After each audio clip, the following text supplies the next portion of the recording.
என்னை நோக்கி கூப்பிடு, அப்பொழுது நான் உனக்கு உத்தரவு கொடுத்து, நீ அறியாததும் உனக்கு எட்டாததுமான பெரிய காரியங்களை உனக்கு அறிவிப்பேன். எரேமியா 33:3. இயேசு கிறிஸ்துவின் இனிய நாமத்தினாலே உங்கள் அனைவருக்கும் புத்தாண்டின் தோத்திரங்களையும் வாழ்த்துக்களையும் கூறிக்கொள்கிறேன். கடந்த ஆண்டு முழுவதும் நம்மோடு கூட இருந்து நம்மை பாதுகாத்து வழிநடத்தின தேவன் இந்த புதிய ஆண்டிலும் நம் அனைவரோடும் நமது திருச்சபைகளோடும் இருந்து நீதியின் பாதையில் நம்மை வழிநடத்தி செல்வாராக. ஆமீன்.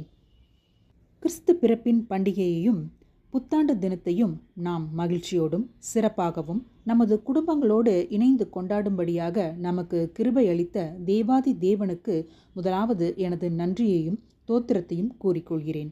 கடந்த நவம்பர் 30 கிறிஸ்து வருகையின் முதல் ஞாயிறு தொடங்கி நாம் கிறிஸ்து பிறப்பினை நமது திருச்சபைகளில் மிக சிறப்பாக கொண்டாடி வருகிறோம். கிறிஸ்து வருகையின் 4ஆம் ஞாயிறுக்கு பிறகு கர்த்தருடைய பிறப்பினை நமது ஆலயங்களில் சிறப்பு ஆராதனையின் மூலமாக நாம் கொண்டாடி மகிழ்ந்தோம். கிறிஸ்து பிறப்பின் கொண்டாட்டங்களை நிறைவு செய்யும் விதமாக ஒவ்வொரு ஆண்டும் ஜனவரி மாதம் 6ஆம் நாள் மகிமை விளங்கின பண்டிகையை நாம் அனுசரித்து வருகிறோம். கிழக்கு தேசத்திலிருந்து குழந்தை இயேசுவை பணிந்து கொள்ள வந்த ஞானிகள் இந்த நாளன்றுதான் இயேசுவை கண்டனர் என திருச்சபையால் கணக்கிடப்பட்டுள்ளது.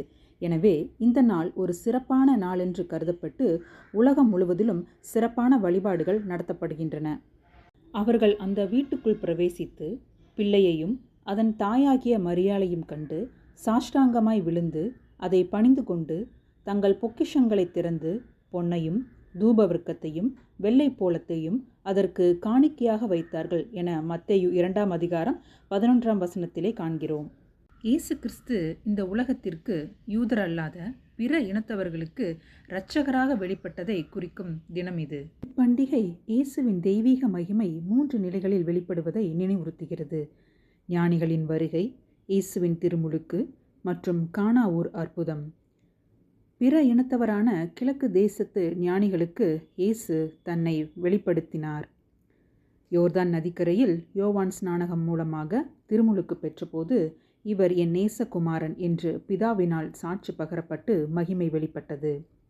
தண்ணீரை திராட்சரசமாக மாற்றியதன் மூலம் இயேசு தனது முதல் அற்புதத்தை செய்து மகிமையை வெளிப்படுத்தினார். 3 ஞானிகளும் 3 பரிசுகளை படைத்து தேவனை மகிமைப்படுத்தினார்கள். 3 பரிசுகளும் 3 அடையாளங்களை குறிப்பிடுவதாகும். பொன் அவர் ஒரு அரசர் என்பதை அடையாளப்படுத்துகிறது. தூபவர்க்கம் அவர் இறைத்தன்மை கொண்டவர் என்பதற்கு அடையாளம். வெள்ளை போலம் இது இறந்தவர் மீது பூசும் நறுமண தைலம், பாடுகள், மரணம், உயிர்ப்பு இவற்றை பிரதிபலிக்கும் அடையாளமாகும். கிறிஸ்துவின் மகிமை விளங்கின பண்டிகை கிரேக்க மொழியில் எபிபனி என்று அழைக்கப்படுகிறது. இதற்கு வெளிப்படுத்துதல் அல்லது காட்சி அளித்தல் என்று பொருள். இப்பண்டிகை தினத்தில் ஆலயங்களில் வெள்ளை நிறம் பயன்படுத்தப்படுகிறது. இதைத் தொடர்ந்து வரும் மகிமை விளங்கிய காலங்களில் பச்சை நிறம் பயன்படுத்தப்படுகிறது. வெள்ளை நிறம் தூய்மை மற்றும் கிறிஸ்துவின் ஒளியை குறிக்கிறது. பச்சை நிறம் ஆன்மீக வளர்ச்சியை குறிக்கிறது. கிறிஸ்து மகிமை விளங்கின பண்டிகைக்கு பின்வரும் 4ஆம் ஞாயிறு, இதற்கு அடுத்து வருகின்ற ஞாயிறு கிறிஸ்து மகிமை விளங்கின பண்டிகைக்கு பின்வரும் கடைசி ஞாயிறாகும். இது கிறிஸ்துவின் மறுரூப திருநாளாக அனுசரிக்கப்படுகிறது. அன்று இயேசு மலையின் மேல் மகிமையுடன் காட்சியளித்த நிகழ்வு ஆலயங்களில் தியானிக்கப்படுகிறது. நாம் யூதரல்லாத மக்கள். நமது பிரதிநிதியாக ஞானிகள் குழந்தை இயேசுவை கண்டு பணிந்தனர். தினம் தினம் நாமும் இயேசுவின் வார்த்தையின் மூலம் கடவுளை பணிந்து தெளிவான ஞானத்தை பெற்று நிறைவாழ்வு வாழ்வோம். அதற்கு கர்த்ததாமே நமக்கு துணை செய்வாராக. ஆமீன்.